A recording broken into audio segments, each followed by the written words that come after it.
Bien, c'est avec joie ce soir que je vous présente cet évangéliste. Ça fait longtemps que je le connais. C'est l'évangéliste Jonathan Bouchard. Il va nous apporter la parole de Dieu sur la deuxième partie, la formation des disciples. Bienvenue, Jonathan. Merci.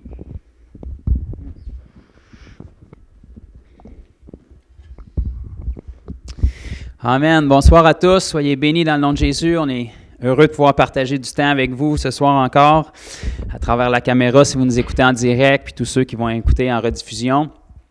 Comme Frère Poulain a partagé, ça va être notre session 2 ou notre deuxième semaine en fait qu'on poursuit dans la formation de disciples. Parce que c'est tellement essentiel. En fait, c'est ce que Jésus a fait, c'est ce que les apôtres ont fait, c'est ce qui nous a commissionné de poursuivre comme mandat. Un disciple, c'est quelqu'un qui est redoutable pour le royaume des ténèbres, puis quelqu'un qui est vraiment productif pour le royaume de Dieu. Alors, c'est ce qu'on veut pour chaque enfant de Dieu. Donc, on va poursuivre où est-ce qu'on en était la semaine dernière. Comme on avait partagé, ça va être une série qui va s'étirer on ne sait combien de temps, parce qu'on pourrait faire ça encore et encore, mais on veut vraiment mettre des fondements, faire ressortir des lignes directrices dans la parole qu'on a concernant la vie de disciples, comment est-ce que les disciples se multipliaient, comment est-ce que l'Église primitive a été fondée, qu'elle a grandi, puis qu'elle portait du fruit au fil des âges, au fil des générations. Puis comme on avait mentionné la semaine dernière, naturellement, c'est dans le livre des Actes où on peut vraiment voir l'Église d'un point de vue externe. Tous les autres livres de la Bible, ce sont des lettres écrites aux Églises par Paul, qui était un enfant de Dieu de l'interne, à des gens qui étaient convertis eux aussi dans les Églises. Mais dans le livre des Actes, on peut vraiment voir d'un point de vue externe comment elle a été fondée. Et puis comment est-ce qu'elle se multipliait puis qu'elle grandissait constamment, peu importe les saisons, peu importe les persécutions, peu importe qui gouvernait à cette époque-là, le processus était constant puis il était tout le temps le même puis les fruits étaient tout le temps les mêmes. Donc on veut vraiment essayer de voir comment est-ce qu'il fonctionnait pour, dans le but ultime, de pouvoir faire la même chose pour porter les mêmes fruits pour l'avancement du royaume.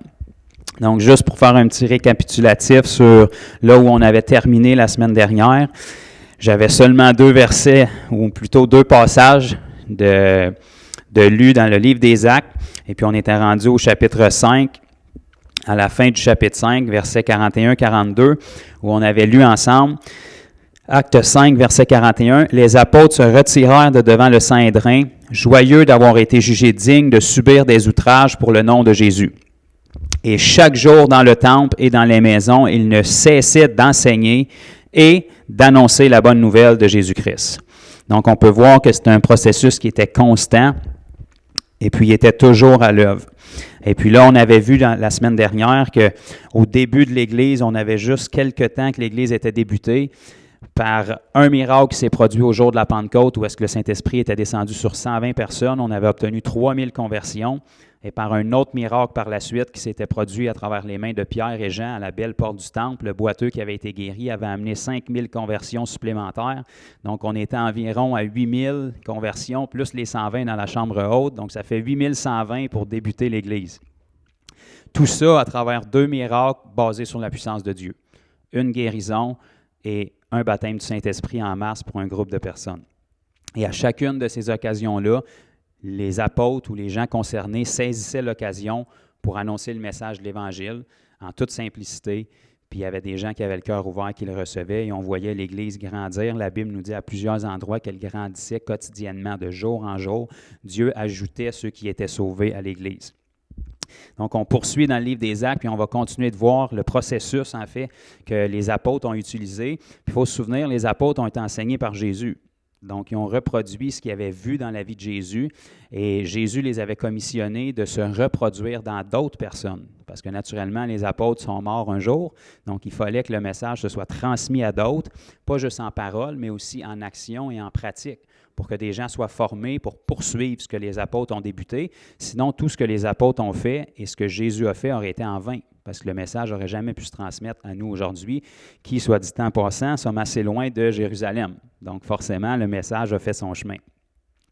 Donc, on peut juste continuer dans le livre des Actes. Vous allez voir, on va aller de chapitre en chapitre pratiquement parce que c'est toujours la même histoire qui se répète. Donc, on n'a pas besoin de sauter beaucoup de pages. Au chapitre suivant de où est-ce qu'on avait arrêté la semaine dernière, chapitre 6, et au verset 7, Acte 6, verset 7. On va lire ici. Acte 6, verset 7. La parole de Dieu se répandait de plus en plus. Le nombre des disciples augmentait beaucoup à Jérusalem et une grande foule de sacrificateurs obéissait à la foi. OK, là, on le rappelle, on est encore dans les débuts de l'Église, là. Jésus est ressuscité, passe 40 jours avec ses disciples, remonte au ciel devant eux, leur donne la promesse d'attendre le Saint-Esprit. Ils le reçoivent 10 jours après, donc 50 jours après sa résurrection.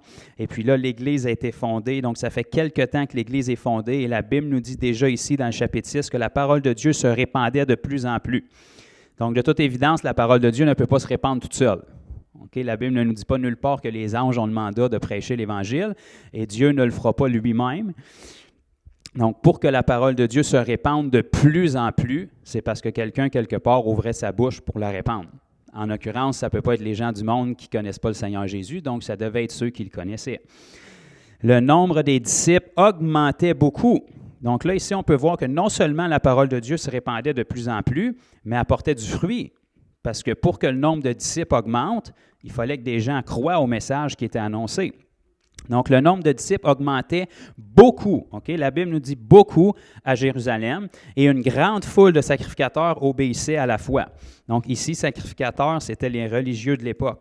Donc, même parmi les religieux, il y en a qui, bien qu'ils croyaient en Dieu, n'avaient pas la révélation du Seigneur Jésus. Donc, par la prédication des apôtres et des disciples qui étaient présents à cette époque-là, ils plaçaient leur foi en Jésus.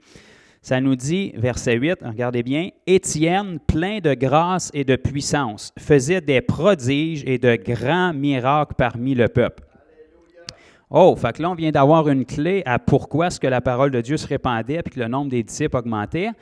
La Bible est écrite en chronologie, puis elle nous colle le verset 8 après le verset 7 pour nous dire qu'Étienne était rempli, plein de grâce, de puissance.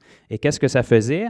Selon la parole, ça faisait des prodiges et de grands, tout au pluriel, miracles parmi le peuple.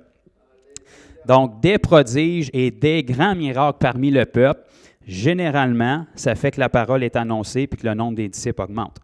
Donc, on peut voir encore une fois ici, c'est toujours le même principe qui demeure. Au jour de la Pentecôte, une manifestation de puissance, une moisson d'âme. Quelque temps après, à la belle porte du temple, une manifestation de puissance par une guérison, une moisson d'âme. Ici, encore une fois, on a Étienne qui était un parmi tant d'autres. Vous savez, le livre des Actes ne peut pas nous répertorier individuellement la vie de chaque disciple. Mais la Bible nous le fait ressortir ici parce que beaucoup de gens aiment ça, remettre la tâche sur les apôtres. Mais ici, on parle d'Étienne, ce n'était pas un apôtre. C'était un des 7 qui avait été nommé pour aider à desservir les tables lorsqu'il prenait la communion puis le repas fraternel. On connaît Philippe et on connaît Étienne. Les autres sont, disons, moins connus. Mais dans leur sélection, tout ce qui avait été demandé, c'était des hommes de qui on tenait un bon témoignage puis qui étaient remplis du Saint-Esprit pour défaire les tables. Dieu requiert ça quand même. Dieu s'attend que chaque enfant de Dieu porte un bon témoignage puis soit rempli du Saint-Esprit et de feu. Étienne faisait partie de ceux-là. La Bible ne lui donne pas aucun titre. Peut-être qu'il y en avait un, mais la Bible ne nous le mentionne pas comme ayant un titre autre que son nom. Et ça nous dit qu'Étienne était plein de grâce et de puissance et qu'il faisait des prodiges et des grands miracles parmi le peuple. Et de toute évidence, quand la puissance de Dieu est manifestée puis la parole de Dieu est prêchée pour accompagner ces signes-là, il y a une moisson d'âme qui se produit. Ici, la Bible ne nous donne pas un nombre exact, mais on voit que le nombre de disciples augmentait beaucoup. Donc, si chaque mot dans la Bible sont importants puis la parole de Dieu prend la peine de nous spécifier beaucoup, on sait que c'était fructueux. On peut avancer au chapitre 8.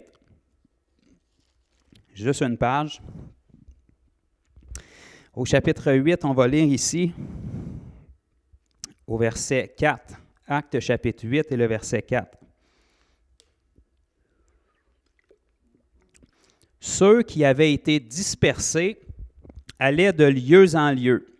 Ici, juste pour se remettre dans le contexte, il y a une grande persécution qui a frappé l'Église du Seigneur Jésus. OK? Fait que les persécutions, il y en avait à cette époque-là, comme il va en avoir aujourd'hui. Le problème, c'est qu'aujourd'hui, les persécutions sont souvent une excuse pour ne rien faire, alors que dans la parole, c'était une opportunité pour faire exploser le royaume de Dieu. Ici, les persécutions ont augmenté sur l'Église du Seigneur Jésus et on peut voir que les gens ont dû se disperser pour préserver leur vie. mais dans leur fuite, ils ont continué d'accomplir leur mandat. Ça nous dit ceux qui avaient été dispersés allaient de lieu en lieu, annonçant la bonne nouvelle de la parole. Donc, ils n'allaient pas de lieu en lieu pour expliquer comment leur vie était difficile, pénible, puis que le Seigneur les avait abandonnés. Non, ils ont été dispersés et ils profitaient de l'opportunité pour aller de lieu en lieu. Peut-être vous avez déjà entendu ça quelque part, comme dans Actes 10:38, que ça nous dit que Jésus allait de lieu en lieu. Bien, eux, ils reproduisaient ce qu'ils avaient vu Jésus faire. Donc, ils allaient de lieu en lieu et même dans leur dispersion, ils en ont profité pour annoncer la bonne nouvelle de la parole. Donc, ici, on a un autre personnage, Philippe, verset 5. Un autre membre qui faisait partie des 7 qui avait été sélectionné pour aider au service des tables, défaire les tables, servir les repas. Un homme de qui on tenait un bon témoignage, rempli du Saint-Esprit et de feu. Donc, ce Philippe-là en question, on va lire ici, Philippe étant descendu dans la ville de Samarie, il prêcha le Christ. Donc, on peut voir qu'ici, il avait mis à usage le temps qu'il avait. Il est descendu en Samarie, puis il s'est dit, on va prêcher le Christ. Parce que pour que les disciples augmentent de jour en jour, puis que l'Église grandisse de jour en jour, il faut que quelqu'un, quelque part, prêche le Christ. Parce que c'est une puissance pour le salut de quiconque croit à l'Évangile. Donc, si elle n'est pas annoncée, personne ne peut y croire. Et on peut voir que de la même manière que Étienne, tout à l'heure, non seulement prêchait l'Évangile, mais manifestait la puissance de Dieu, bien, on va voir exactement la même chose ici à travers Philippe. Ça nous dit au verset 6, « Les foules tout entières ». Voyez-vous, dans la parole, on parle toujours de foule, beaucoup de personnes, des foules. Okay? Qu'est-ce qui attire les foules? Les foules tout entières étaient attentives à ce que disait Philippe. Tu sais, si on a le meilleur message de l'humanité qui peut sauver leur vie éternellement, ça serait bon d'avoir leur attention. Ça nous dit ici, les foules tout entières étaient attentives à ce que disait Philippe lorsqu'elles apprirent et virent les miracles qu'il faisait. Donc ici, on a un autre individu qui n'est pas Étienne, qui ne fait pas partie des apôtres, qui n'est pas Jésus et qui faisait la même chose que Jésus faisait. Il faisait de nombreux miracles. Et les foules, parce qu'ils l'apprirent, et ils n'ont pas seulement appris par ouï-dire, ils se sont présentés au poste et ils ont vu tous les miracles qui étaient faits. Et la Bible nous le détaille encore davantage. Verset 7, « Car des esprits impurs sortirent de plusieurs démoniaques en poussant de grands cris, et beaucoup de paralytiques et de boiteux furent guéris. » À travers Philippe, un homme qui faisait les tables, juste rempli du Saint-Esprit. Parce qu'on a parlé la semaine passée, la plénitude du Saint-Esprit, le but premier pour lequel Jésus nous l'a octroyé, en fait, bien, c'est pour être un témoin. Donc Philippe, peu importe la tâche qu'il faisait, même s'il n'aurait pas défait les tables, sa tâche aurait été de laver le plancher, il le faisait rempli du Saint-Esprit, puis il pouvait quand même chasser les démons puis guérir les malades dans la tâche qu'il accomplissait. Parce qu'avant de laver les planchers, il est appelé à être un témoin, un disciple et un ambassadeur de Christ. Et ce Philippe-là ici, ça nous dit au verset 8 qu'il y eut une grande joie dans cette ville. Naturellement, quand les paralytiques sont guéris, que les boiteux sont guéris puis que les démoniaques sont libérés, ça se peut que ça produise de la joie quelque part. C'est les œuvres que le Seigneur fait généralement. Ça ne devrait pas être démoralisant, être autour d'un disciple du Seigneur, ça devrait être motivant, excitant, ça devrait brûler en dedans de nous pour créer un changement et une soif pour les choses de Dieu. Verset 9, « Il y avait auparavant dans la ville un homme nommé Simon qui, se donnant pour un personnage important, exerçait la magie et provoquait l'étonnement du peuple de la Samarie. » Donc, on ne sait pas exactement ce qu'il faisait comme magie, mais on sait que c'était plus que de sortir un lapin d'un chapeau parce qu'il provoquait l'étonnement du peuple. Okay? Donc, cet homme-là qui provoquait l'étonnement du peuple, ça nous dit tous, depuis le plus petit jusqu'au plus grand, l'écoutaient attentivement. Donc, ce qu'il faisait était suffisamment remarquable pour avoir l'attention d'un peuple au complet. Okay? Mais regardez bien devant la puissance de Dieu, qu'est-ce qui s'est produit. Verset 12. « Mais quand ils eurent cru à Philippe qui leur annonçait la bonne nouvelle du royaume de Dieu et du nom de Jésus-Christ, hommes et femmes se firent baptiser. » Simon, le même magicien qui étonnait tout le monde, là, Simon lui-même crut et après avoir été baptisé, il ne quittait plus Philippe. Et il voyait avec étonnement les miracles et les grands prodiges qui s'opéraient. Donc, quelqu'un qui lui-même, par la puissance des ténèbres, faisait des prodiges et des miracles, voyait avec étonnement ce que Dieu, lui, de son côté, par son Saint-Esprit, qui était différent des esprits démoniaques à travers lesquels Simon opérait. Simon, quand il voyait l'Esprit Saint opérer à travers Philippe, il était étonné lui-même de voir la puissance de Dieu. C'était à ce point-là que la puissance de Dieu était convaincante et produisait le salut des hommes. Et on peut voir ici que ça nous dit « Hommes et femmes se firent baptiser et il y a un réveil qui a éclaté en Samarie. » Tout ça parce qu'un homme nommé Philippe, rempli du Saint-Esprit, c'est le qualificatif qu'on a de lui, est allé puis il a fait de grands miracles parmi le peuple. Et puis parce que les gens étaient dans la joie, il en a profité pour annoncer le message et il a vu une moisson d'âmes. Pareil comme Étienne, pareil comme les apôtres, parce que ça n'a pas d'importance qui fait ces choses-là. C'est l'Esprit de Dieu qui fait le travail sur notre obéissance et notre foi. Donc, on peut avancer juste de un chapitre encore une fois. On est encore au début du livre des Actes. Là. C'est peut-être moi qui est trop excité, là, mais il y a une croissance constante parce que la puissance de Dieu est constamment là. On ne voit jamais les gens être à court de puissance. Ça doit avoir rapport avec le fait que j'ai lu quelque part dans ma Bible que Jésus avait dit « Je suis avec vous tous les jours jusqu'à la fin du monde ». Donc, s'il n'était pas revenu à cette époque-là, puis il n'est pas revenu encore aujourd'hui, ça veut dire que la puissance est disponible pour nous. Il nous accompagne. Donc, chapitre 9, ici, on va lire au verset 31. Naturellement, c'est le chapitre de la conversion de Saul, qui est devenu l'apôtre Paul. On peut voir ici au verset 31, ça nous dit « L'Église était en paix dans toute la Judée, la Galilée et la Samarie. » OK? Donc, on ne sait pas combien de personnes qui étaient incluses là-dedans, mais c'est quand même 3 villes. Là. S'édifiant et marchant dans la crainte du Seigneur, et elle s'accroissait par l'assistance du Saint-Esprit. Wow, là, on a plein de qualificatifs. Là. L'Église s'édifiait et marchait dans la crainte du Seigneur, et elle s'accroissait par l'assistance du Saint-Esprit. On dirait que le Seigneur veut nous donner comme des éléments gagnants pour qu'on comprenne. Là. Okay? L'Église, elle s'édifiait, elle marchait dans la crainte du Seigneur, puis ça faisait naturellement qu'elle s'accroissait. Parce qu'où est-ce qu'il y a de la crainte du Seigneur puis il y a un désir de progresser, le Saint-Esprit va être présent. Le Saint-Esprit, on n'a pas besoin d'y enseigner son travail, il sait exactement ce qu'il a à faire. Tout ce qu'il cherche, c'est des canaux qui sont disponibles puis qui sont ouverts, qui sont soumis à Dieu et qui ont une crainte de l'Éternel. Il y avait une crainte du Seigneur qui était parmi les disciples et ça nous dit qu'elle s'accroissait par l'assistance du Saint-Esprit. Donc, quand la Bible nous dit que l'Église s'accroissait ou elle augmentait en nombre par l'assistance du Saint-Esprit, de toute évidence, ce n'est pas le Saint-Esprit qui sauvait les gens, lui, tout seul. Il fallait qu'il passe à travers des canaux. OK? Donc, peu importe c'était qui, pour que l'Église prenne en croissance ou s'accroisse, bien, parmi les gens qui s'édifiaient et qui avaient la crainte du Seigneur, bien, l'Esprit passait à travers eux, l'assistance du Saint-Esprit était à travers eux, et puis l'Église augmentait en nombre. Parce que quelqu'un transportait le Saint-Esprit, guérissait les malades, chassait les démons, faisait des miracles et prêchait l'Évangile. Donc, encore une fois, on voit une croissance qui est indiquée, mais on voit des éléments qui y sont rattachés, et il y a toujours des disciples qui sont impliqués dans le processus. Dieu n'enverra pas ses anges pour guérir les malades, il y aurait la puissance de le faire, mais ce n'est pas leur mandat. Okay? La Bible nous dit qu'ils désirent plonger leur regard dans ce que nous, on sait. Puis nous, on néglige qu'est-ce qu'on sait, mais les anges aimeraient savoir qu'est-ce que nous, on sait. C'est à ce point-là le mandat qu'on a eu. On peut continuer au verset 32. « Comme Pierre visitait tous les saints, il descendit aussi vers ceux qui demeuraient à Lyde. Il y trouva un homme nommé Énée, couché sur un lit depuis 8 ans et paralytique. » Quand on lit dans la Bible 8 ans, à cette époque-là, bien, aujourd'hui, c'est encore 8 ans. 8 ans à cette époque-là, c'était 8 ans aujourd'hui. Fait que le gars, il était paralysé depuis 8 ans. C'est pas moins pire aujourd'hui que ça l'était là. C'était quelque chose de sérieux.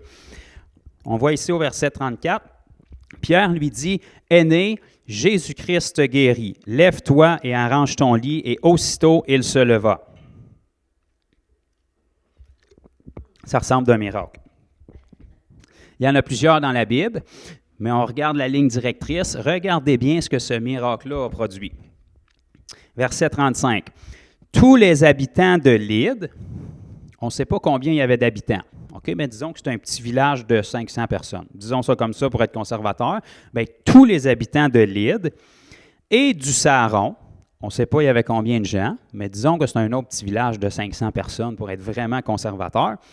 Tous les habitants de Lyde et tous les habitants du Saron le virent et ils se convertirent au Seigneur. Donc là, on a une conversion totalitaire. Pierre, à travers un miracle du Saint-Esprit qui s'est fait au nom de Jésus, Jésus-Christ te guérit. Ça, c'était la formule de l'apôtre Pierre. Alors, rien de plus compliqué que ça. Si le nom de Jésus n'est pas suffisant et qu'on en rajoute, il y a quelque chose qui cloche là. Jésus-Christ te guérit. Lève-toi et arrange ton lit, et aussitôt il se leva. Et ce que ce miracle-là a produit, c'est la conversion totalitaire de 2 villes ou villages qui avaient été témoins de ça. Donc, on vient d'augmenter l'Église en nombre, encore une fois, à travers un miracle surnaturel. Encore la même directrice qu'on voit depuis le début dans le livre des Actes, cette fois-ci à travers l'apôtre Pierre. Mais la puissance de Dieu manifestée, accompagnée par le message de l'Évangile, produit toujours des fruits. Et c'est comme ça que l'Église s'accroissait. On avance de quelques versets, toujours dans le même chapitre. On peut lire au verset 40. Ici, c'est « Pierre fit sortir tout le monde, se mit à genoux et pria ». Ici, on saute des versets pour sauver du temps, mais Pierre est allé rencontrer une dame qui était décédée, et on peut voir ici que Pierre fit sortir tout le monde et pria. Puis, se tournant vers le corps, il dit « Tabitha, lève-toi ». Elle ouvrit les yeux, et ayant vu Pierre, elle s'assit. Donc là, on vient de lire une résurrection. Là. Okay? Il lui donna la main et la fit lever. Il appela ensuite les saints et les veuves et la leur présenta vivante. Cela fut connu de tout Joppé. Donc ici, on a une autre ville ou village. On ne sait pas combien de personnes ça impliquait, mais ce miracle-là, la résurrection de Tabitha, fut connu de tout Joppé et beaucoup crurent au Seigneur. Pierre demeura quelque temps à Joppé chez un courvoyeur nommé Simon. Donc Pierre, ici, dans un voyage missionnaire, où est-ce qu'il était allé visiter des gens, encourager les saints, voir comment l'Église allait, avait remarqué que l'Église était dans la paix, elle s'édifiait, elle marchait dans la crainte du Seigneur et elle s'accroissait. Il aurait pu dire, bon, ben ça va bien nos affaires, on s'assit dessus. Non, Pierre en a profité pour guérir un homme qui était paralytique, qui était malade depuis 8 ans, qui était couché dans son lit, puis il en a profité pour ressusciter sœur Tabitha qui était décédée. C'est quand même un gros problème. Donc, il a amené une guérison puis une résurrection. Ça l'a amené 2 villages au complet qui se sont convertis. Puis dans Joppé, beaucoup crurent au Seigneur à travers 2 miracles qui viennent s'ajouter à une Église qui était déjà bouillante, déjà qui croissait, qui s'édifiait puis qui était dans la crainte du Seigneur. Donc, voyez-vous, il n'y a rien qui change dans le livre des Actes. Souvent, les choses ont changé au fil du temps, mais dans la parole, la ligne directrice est toujours la même. Le principe de puissance de Dieu qui vient accompagner le message ou du message qui est accompagné par la puissance de Dieu est toujours la même et c'est comme ça que les gens avaient du fruit, peu importe qui ils étaient. Que ce soit Jésus durant son ministère, que ce soit les apôtres ou que ce soit des disciples qui ont suivi. On a vu tout à l'heure avec Étienne, avec Philippe, ce n'étaient pas des gens qui faisaient partie des 12 apôtres. Et puis le résultat est toujours le même, peu importe qui opère les miracles et prêche l'Évangile. Parce que les miracles ne viennent pas des gens, ils viennent du Saint-Esprit, puis l'Évangile est le même pour tout le monde. Amen. Donc, on peut continuer encore. On va avancer de 1 ou 2 pages dans Acte 11. Pendant que vous y tournez, on peut parler aussi de la conversion de l'apôtre Paul. La Bible nous dit dans le chapitre sur sa conversion que c'est Ananias qui était un disciple. La Bible ne nous donne pas aucun descriptif qualificatif sur lui. On n'entend pas parler de lui ni avant ni après dans le livre des Actes. Il a probablement fait d'autres choses que témoigner à l'apôtre Paul dans sa vie, mais il nous est répertorié pour ça et la Bible nous dit seulement qu'il y avait à Damas un disciple. Et à travers ce disciple-là, Dieu lui a donné une vision, lui a donné une direction. Ananias a obéi, il a trouvé Paul exactement où le Seigneur lui avait dit d'aller. Il lui a apporté la guérison, le baptême d'eau et le baptême du Saint-Esprit, tout ça dans une journée normale d'un simple disciple qui avait obéi au Seigneur. Et de toute évidence, ça a apporté un bon fruit puisque la personne qui s'est convertie à travers ses mains, c'était l'apôtre Paul, qui nous a donné la quasi-totalité de notre Nouveau Testament. Tout ça parce qu'un simple disciple a obéi. Donc, on ne sait jamais le fruit qui va être porté par notre obéissance. Et Dieu a opéré à travers Ananias exactement comme il opère à travers Pierre et à travers n'importe quel autre apôtre. Parce que ça n'a pas rapport avec le titre ou la fonction ou la position au niveau de l'Église, ça a rapport avec le mandat que Dieu a donné à chaque enfant de Dieu, qui est celui d'être un témoin. Donc, Actes, j'ai dit chapitre 11. Actes au chapitre 11 et au verset 19. On progresse tranquillement dans le livre des Actes, mais je pense que vous avez déjà vu plusieurs exemples. OK? Le modèle est toujours le même. Ça nous dit, Actes 11, 19. Ceux qui avaient été dispersés par la persécution survenue à l'occasion d'Étienne. OK? Donc, on le rappelle encore, les persécutions, c'est rien de nouveau. Il y en avait à cette époque-là, pourtant l'Église grandissait. Donc, ils mettaient à profit ces persécutions-là.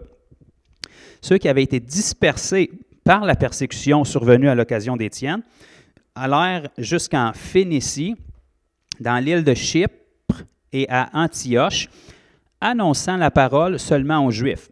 Il y eut cependant, verset 20, parmi eux quelques hommes de Chypre et de Cyrène, qui, étant venus à Antioche, s'adressèrent aussi aux Grecs et leur annoncèrent la bonne nouvelle de Jésus-Christ. Donc, on peut voir ici que des gens ont continué de faire ce qui leur était commandé de la part du Seigneur. Et on lit ici au verset 21, « La main du Seigneur était avec eux et un grand nombre », on n'a pas de quantité ici, mais on a encore des qualificatifs, des adjectifs que la parole utilise, « un grand nombre de personnes crurent et se convertirent au Seigneur ». Donc ici, on n'a pas de détails sur la façon dont ils ont apporté le message, sur ce qu'ils ont dit spécifiquement, mais on sait qu'il y a un seul message qui peut permettre aux gens de se convertir. Donc forcément, ils ont annoncé le même message que les apôtres, que Philippe, que Étienne, et on ne sait pas exactement qu'est-ce qu'ils ont fait pour attirer l'attention des gens, mais la Bible nous spécifie « la main du Seigneur était avec eux ». Donc, lorsque la main du Seigneur est avec toi, puis qu'on sert un Dieu qui est surnaturel et infiniment grand, le Dieu tout-puissant, de toute évidence, c'est sûr qu'il y avait des manifestations de puissance, sinon la parole ne nous spécifierait pas que la main du Seigneur était avec eux.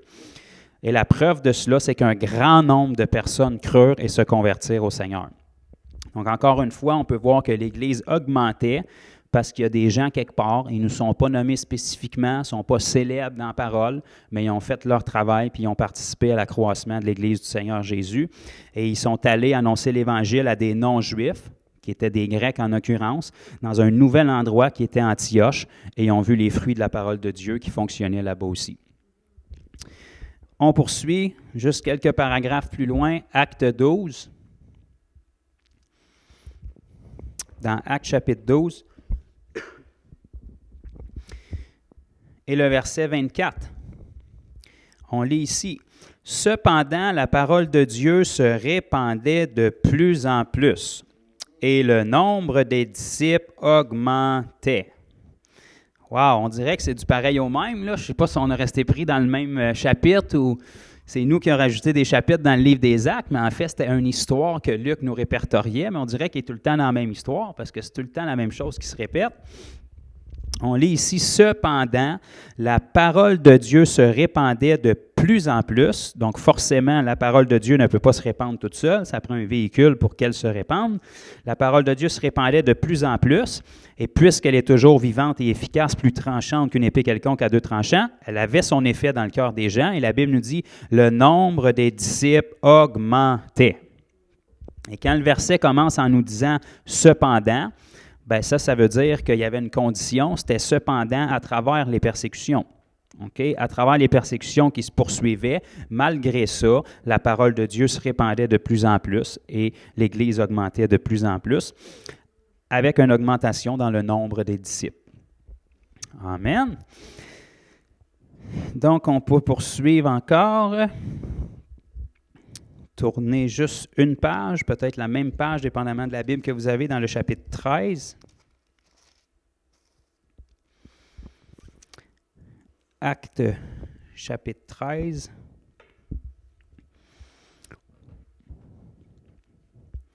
Et le verset 6. Donc ici, on va lire, c'est un des voyages missionnaires de l'apôtre Paul. Ça nous dit, « Ayant ensuite traversé toute l'île jusqu'à Paphos, ils trouvèrent un certain magicien. » Voyez-vous, tantôt, on avait Simon, que Philippe a rencontré en Samarie, qui est un magicien. Ici, Paul a fait face à la même chose. Ils trouvèrent un certain magicien, faux prophète juif. Ça, c'est-à-dire qu'il se proclamait pour Dieu, mais ce n'était pas Dieu. Mais il n'annonçait pas le satanisme. Il se proclamait pour Dieu. Il se faisait passer pour un prophète. Donc, il parlait pour Dieu, mais c'était un faux prophète. parce que la puissance qu'il utilisait était démoniaque, mais il se faisait passer quand même pour quelqu'un qui travaillait pour Dieu. Donc, c'était un faux prophète juif nommé Bar-Jésus qui était avec le proconsul.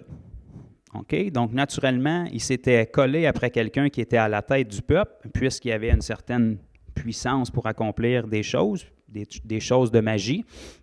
Il avait attiré l'attention d'une personne qui était influente auprès du peuple, qui était le proconsul, Sergius Paulus. La Bible nous dit, malgré tout, homme intelligent. Ce dernier fit appeler Barnabas et Saul et manifesta le désir d'entendre la parole de Dieu. Mais Élymas, le magicien, car c'est ce que signifie son nom, leur faisait opposition, cherchant à détourner de la foi le proconsul. Okay? Donc ici, la puissance des ténèbres, à travers ce magicien-là, craignait ce que Paul et Barnabas transportaient en eux et voulaient s'opposer en essayant de détourner le proconsul. Parce que quelqu'un qui a un poste influent, s'il entend le message de l'Évangile, puis c'est un homme intelligent, puis il se convertit, il va certainement en amener d'autres au Seigneur et il va certainement tourner le peuple vers les voies de Dieu. Et le Satan qui travaillait à travers ce magicien-là ne voulait absolument pas ça. Donc, sachant qu'il ne pouvait rien contre les apôtres, il s'est dit, je vais essayer de détourner le proconsul pour le distraire de placer sa foi dans le message. Mais Élymas, le magicien, verset 8, car c'est ce que signifie son nom, leur faisait de l'opposition, cherchant à détourner de la foi, le proconsul. Alors Saul, appelé aussi Paul, rempli du Saint-Esprit, OK, je veux qu'on retienne ça ici, rempli du Saint-Esprit. C'est pas parce que c'était Paul, parce que c'était Pierre, parce que c'était Jean, c'est parce qu'il était rempli du Saint-Esprit. Le même esprit qui a ressuscité Christ d'entre les morts habite en Paul, habite en moi, habite en vous si vous êtes nés de nouveau. Peu importe le canal, c'est l'esprit qui est dedans qui compte. Paul, rempli du Saint-Esprit, fixa les regards sur lui et dit « Homme plein de toute espèce de ruse et de fraude. » Regardez bien, là, ça c'est Paul qui était rempli du Saint-Esprit. Donc, un des fruits de l'Esprit, c'est l'amour. Regardez bien ce que Paul a dit dans l'amour. « Fils du diable. » Puis ça, c'est de l'amour, là. « Fils du diable. » Okay? Il a dit la vérité dans l'amour. « Fils du diable, ennemi de toute justice. » Okay? Quelqu'un qui s'oppose, si toi tu ne veux pas de l'Évangile, c'est de ton affaire. Mais si tu empêches quelqu'un d'autre qui a le cœur ouvert de le recevoir, ça c'est un problème. Ennemi de toute justice, ne cesseras-tu point de pervertir les voies droites du Seigneur? Okay? Ça c'est un avertissement dans l'amour de Paul, c'est le temps de te repentir là, parce que ça va mal tourner. Puis de toute évidence, ce n'est pas ce que le magicien a fait.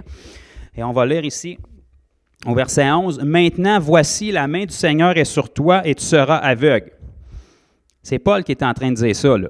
Okay? Je ne sais pas si vous vous souvenez, mais si on recule de quelques chapitres, quand que Paul s'opposait au Seigneur Jésus puis qu'il s'appelait Saul à cette époque-là, c'est exactement la même chose qu'il a vécu. Puis Paul se souvenait qu'un petit coup d'aveuglement, ça te remet les idées en place. Fait qu'il s'est dit, si on fait la même chose à ce gars-là, ça va peut-être y remettre les idées en place. Puis de toute évidence, le Seigneur est en accord parce que c'est l'Esprit du Seigneur qui a fait ça. Okay? Donc, on lit ici, verset 11. « Maintenant, voici, la main du Seigneur est sur toi. Tu seras aveugle et pour un temps. » Okay? Dieu ne se plaît pas à rendre les gens aveugles en permanence, là, mais il y a besoin de se raisonner. Tu seras aveugle et pour un temps, tu ne verras pas le soleil. Exactement comme Saul. Saul a recouvert la vue quand il s'est tourné vers le Seigneur, mais pour un temps, il a été isolé pour pouvoir penser à ses affaires. Tu ne verras pas la lumière du soleil pour un temps. Aussitôt, l'obscurité et les ténèbres tombèrent sur lui et il cherchait en tâtonnant des personnes pour le guider. Pourtant, la magie qui opérait avant n'était pas là pour l'aider, là. Ce sur quoi il s'appuyait avant n'était pas là pour l'aider à ce moment-là. La Bible nous dit qu'il cherchait en tâtonnant des personnes pour le guider.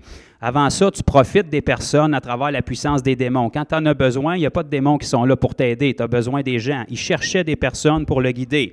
Verset 12. Alors le proconsul, un homme intelligent, voyant ce qui était arrivé, crut, étant frappé de la doctrine du Seigneur. Quel genre de doctrine est-ce que Paul y a annoncé? Le message accompagné de la puissance. Le proconsul, un homme intelligent, s'est dit, ce magicien-là n'est pas capable de résister à la puissance de Dieu à travers ces hommes-là. Eux sont là pour mon bien, ils m'annoncent le message et ils me démontrent le message, puisque Paul n'a pas seulement dit qu'il servait l'Éternel des armées, le Dieu Tout-Puissant, puis que Jésus était le chemin, la vérité et la vie, mais il lui a démontré en clouant le bec à la personne qui avait le plus d'autorité autour du proconsul. Et ça nous dit que le proconsul, voyant ce qui était arrivé, donc il a été frappé par ce que Paul venait de faire à ce magicien-là, par la puissance du Saint-Esprit naturellement, cru. Quand il a vu ce qui s'était passé, il a cru parce qu'il a été frappé de la doctrine du Seigneur.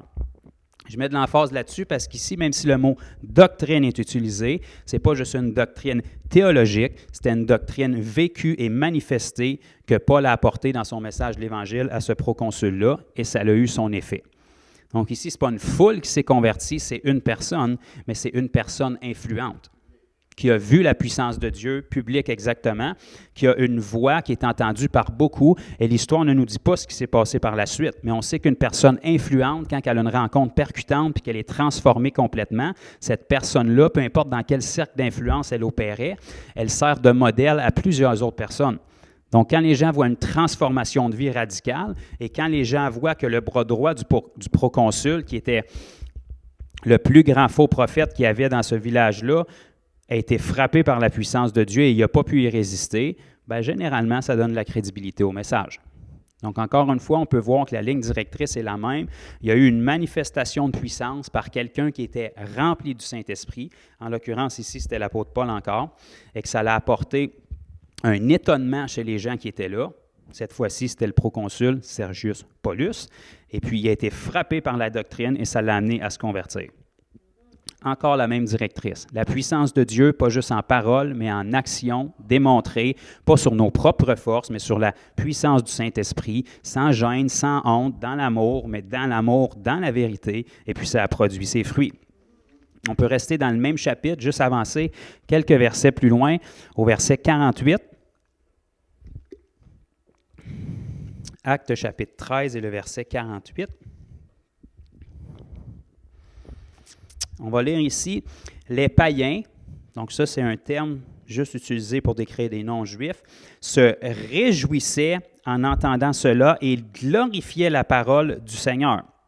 Et tous ceux qui étaient destinés à la vie éternelle crurent. Donc forcément, si les païens se réjouissaient en entendant cela, ça veut dire qu'ils entendaient quelque chose.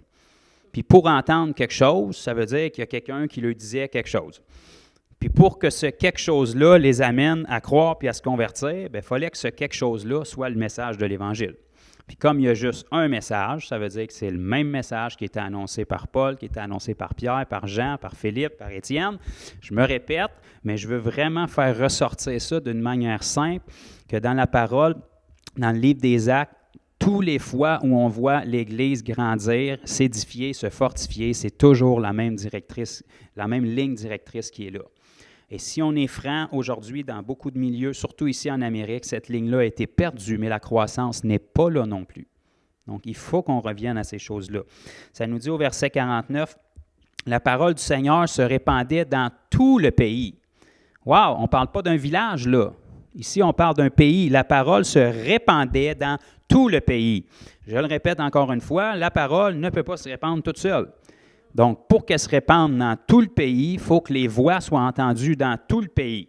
Donc, ça prend minimum une voix qui se tient pour annoncer le message, puis qu'au moins le message colle sur une personne, puis que sa voix résonne sur un autre, puis un autre, ou que tu parcours le pays à toi toute seule, mais il faut que l'Évangile soit annoncé dans tout le pays pour que la parole du Seigneur se répande.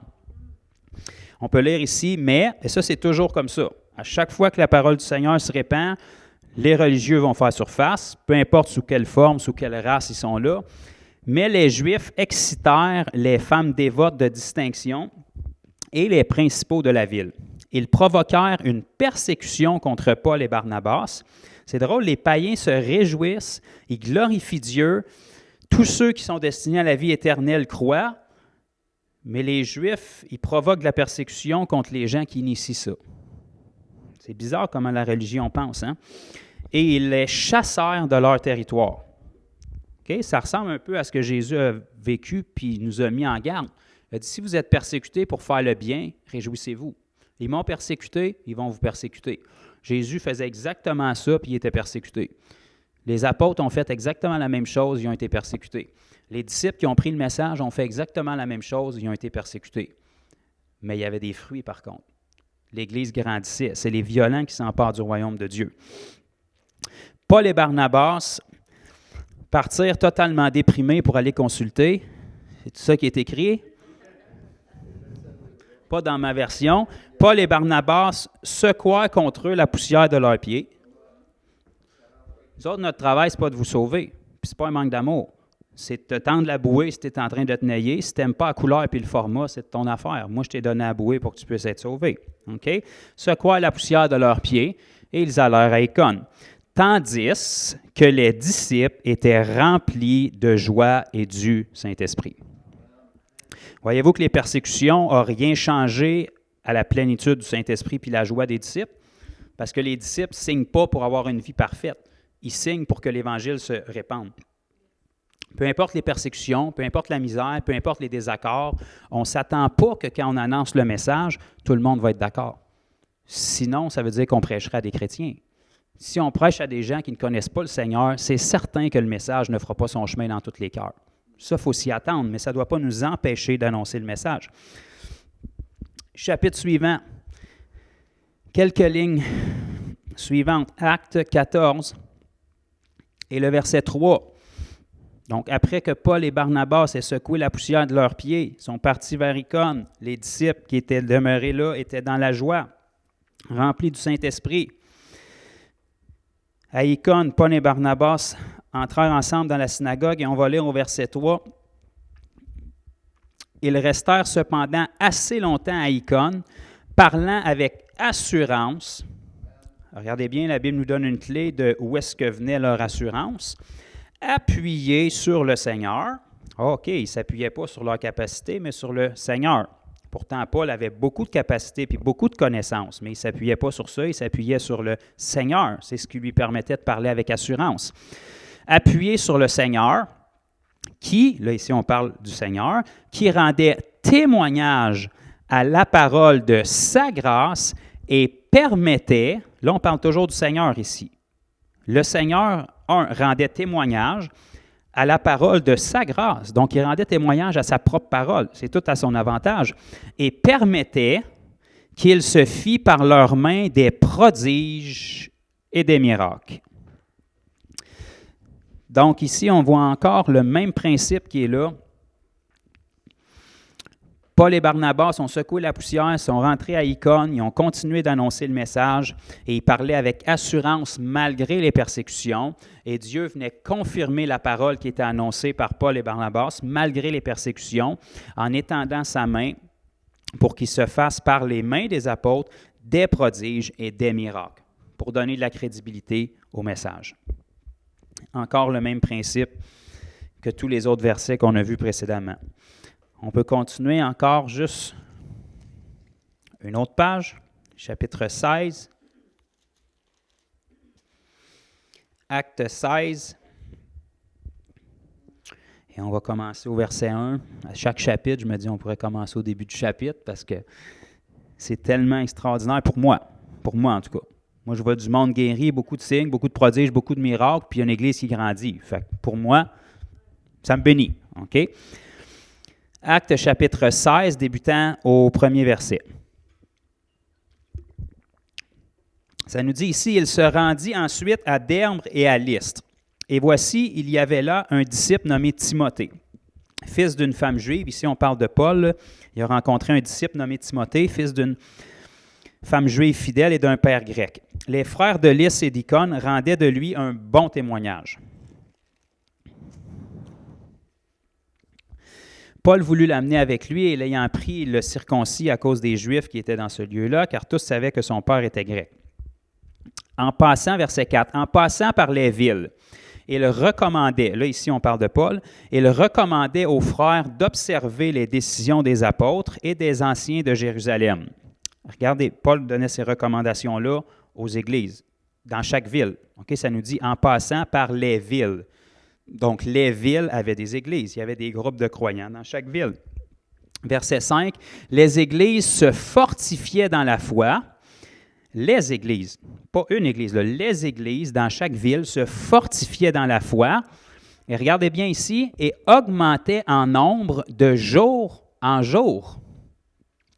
OK, fait que si on récapitule, Paul se rend à Derbe.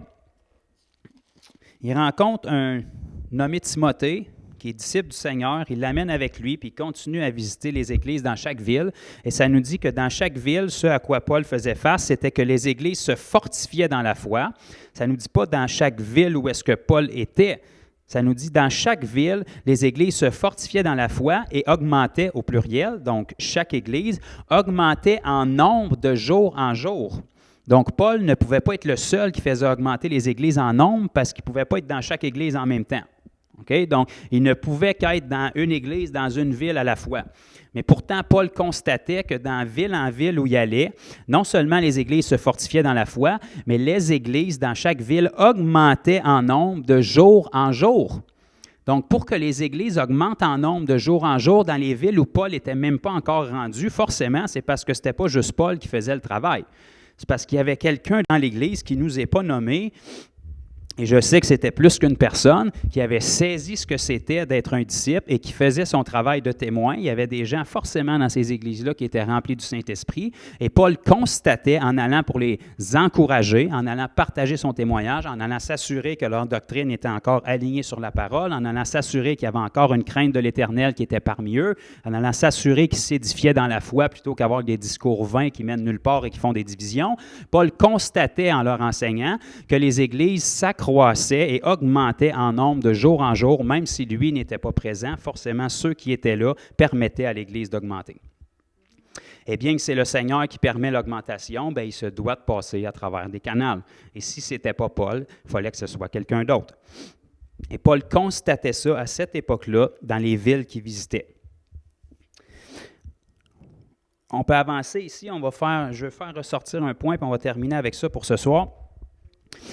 Un point qui va nous aider à vivre une vie de disciple et à comprendre comment est-ce que l'Esprit nous dirige. Okay? Parce qu'aujourd'hui, 2000 ans plus tard, les gens ont vraiment perverti comment est-ce que l'Esprit nous dirige, on dirait, là, mais on va avoir un bel exemple ici dans la Bible de comment est-ce que ces gens-là faisaient pour avoir une vie aussi fructueuse pour faire avancer le royaume.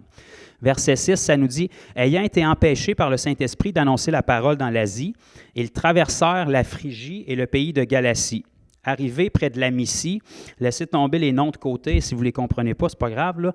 Ils se disposaient à entrer en Bithynie, mais l'Esprit de Jésus ne leur permit pas. Là, voyez-vous ici, on voit Paul et ses compagnons de voyage qui étaient à l'œuvre. Okay? Ils n'étaient pas assis chez eux en train de demander une direction, ils étaient en route, ils étaient en chemin, puis ils y allaient. Okay?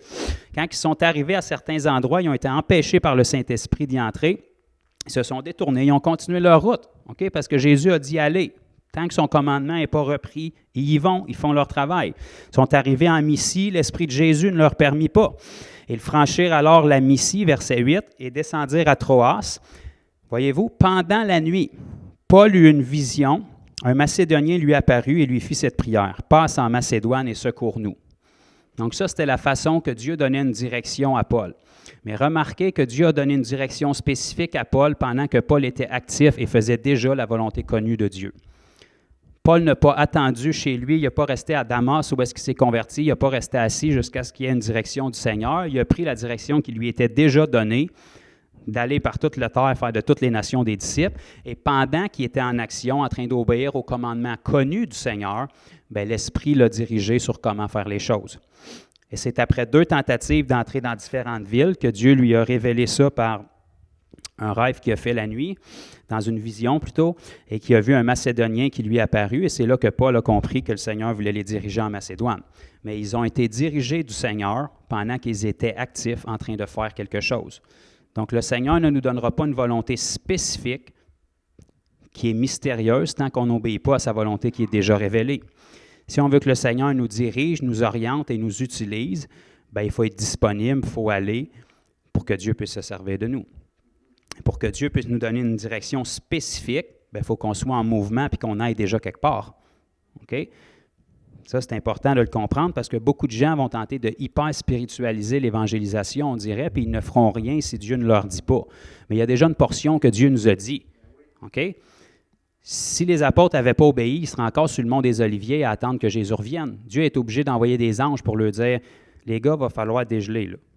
Jésus va revenir comme il est parti, mais entre-temps, vous avez de l'ouvrage à faire. OK? Fait on va faire son travail, ils ont compris, puis depuis ce temps-là, ils ont décollé, puis ils n'ont jamais arrêté. Et en cours de parcours, que ce soit les apôtres, que ce soit les disciples qui ont suivi, que ce soit Paul, en cours de parcours, parce qu'il était actif déjà, en train de faire quelque chose, il avait déjà les mains dedans, il était déjà obéissant, bien, l'Esprit a pu les diriger puis les corriger, parce que c'est l'Esprit qui construit l'Église.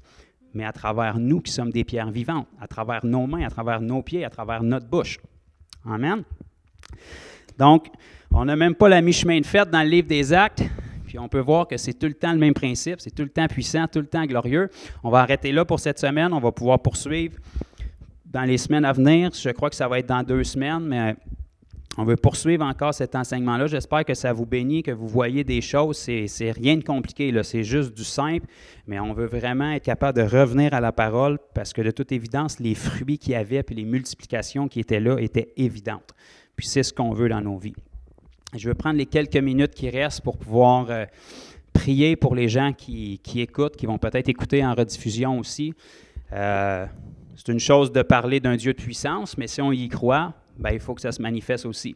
Donc, je veux juste prendre le temps de prier pour quiconque écouterait ce soir. Si vous avez un besoin, si vous êtes malade, si vous êtes oppressé, que ce soit spirituellement, mentalement ou des problèmes physiques ou des gens autour de vous qui sont en besoin.